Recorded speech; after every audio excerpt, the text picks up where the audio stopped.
Бирок башка бул дүйнө нерсе менен мактанбагыла. Салып койгон үйүңө, дагы айтам субханалла, минип келген машинеңе, сулуу аялыңа, көп балдарыңа, тууганыңдын көп экендигине, досторуңдун көп экендигине, таанышың көп экенин мактанба. Анткени бул сени бир күнү жеп жок кылат.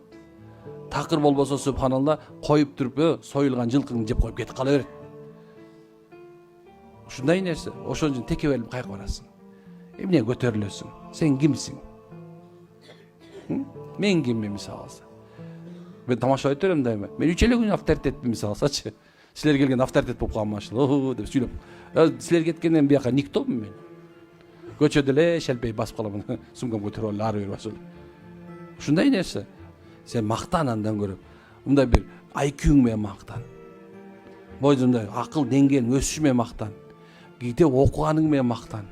Жашоодо субхан бир ийгилик адамдарга пайда алып келген нерсең менен мактан. Мына ошентсең болот. Мындай айткан, ошондо мактанса болот. Эмне үчүн билесиңерби? Адамдар үлгү болуш үчүн.